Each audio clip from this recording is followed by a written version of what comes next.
شداد جس نے دنیا میں جنت بنا دی تھی.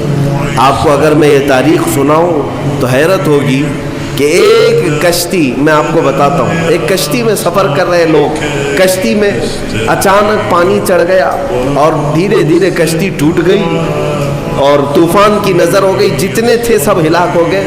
اس کشتی میں ایک ماں اور ایک بچہ. وہ بچہ صرف 4-5 دن کا تھا یا کچھ مہینے کا تھا.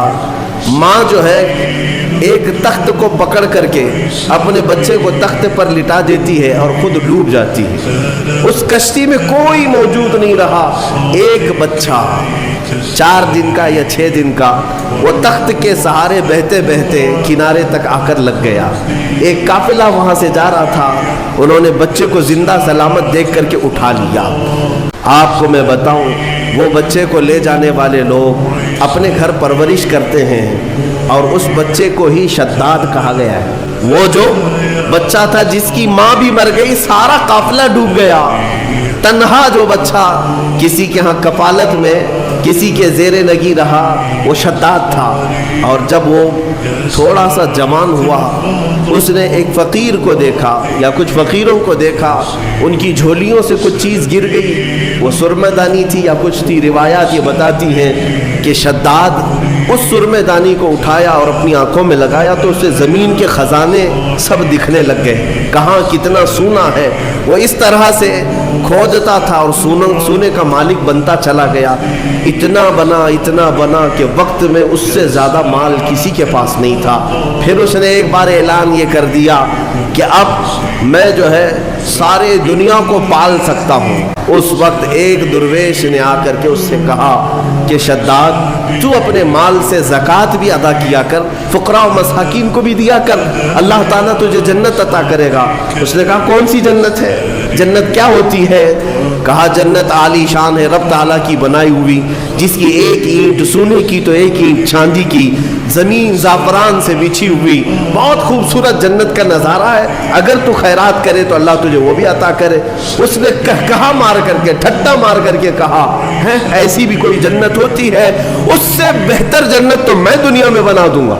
تم اس جنت کی لالچ مجھے دے رہے ہو؟ اتنا مال تو میرے پاس ہے کہ میں خود بنا لوں جنت. اور اس نے آرڈر دیا اور عدن ایک علاقہ ہے وہاں پر جنت بنانے کا حکم دیا. موسم ڈھونڈا گیا، ٹھنڈا موسم ہو، باغیچے لگائے گئے، دریا اس کے اندر نہریں بہائی گئیں اور پھر سونے اور چاندی کی اینٹوں سے محلات تعمیر کیے گئے. برسوں لگ گئے اس جنت کو بنانے کے لیے. پھر وہ وقت آیا کہ جب شداد اس کی اوپننگ کے لیے اپنے گھر سے نکلا، اپنے گھوڑے پر سوار ہو کر، طاقت کا نشہ، دولت کا نشہ، غرور کہاں لے جا رہا ہے، دنیا میں جنت بنایا ہے. گھوڑے پر بیٹھ کر کے جب اپنی بنائی ہوئی ہاتھوں کی جنت کو افتتاح کے لیے پہنچا، دروازے پر پہنچا نہیں تھا کہ گھوڑا ٹھوکر کھا کر گرا اور شداد نیچے جیسے ہی گرا چوٹ لگی اور وہیں اس کا دم نکل گیا. نہ اپنی جنت میں قدم رکھ سکا. اسی کو ارم کہا جاتا ہے.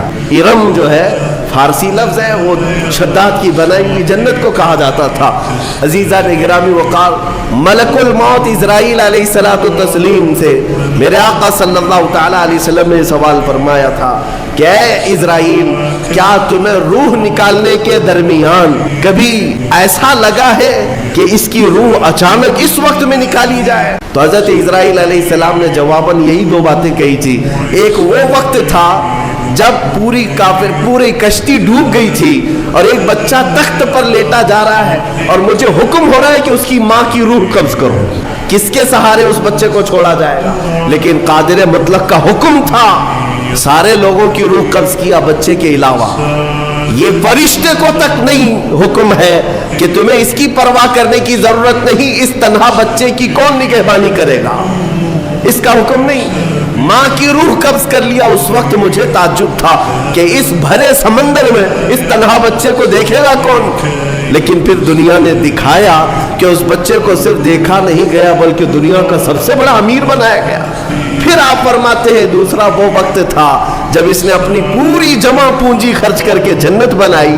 دروازے پر پہنچنے سے پہلے مجھے حکم ہوا کہ اس کی روح قبض کر لی جائے.